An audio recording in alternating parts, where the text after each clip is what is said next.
Calon Presiden nomor urut 2 Prabowo Subianto yakin pemilihan presiden akan berlangsung satu putaran. Prabowo berjanji bila menang tak akan membawa uang ke luar negeri. Prabowo di depan masa pendukung Prabowo Gibran berjanji pengelolaan sumber daya alam maupun kekayaan Indonesia untuk kemakmuran rakyat.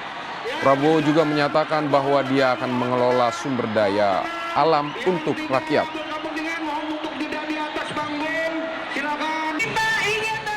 Tahun ini dengan 35 kita menghemat 10 miliar dolar, 150 triliun.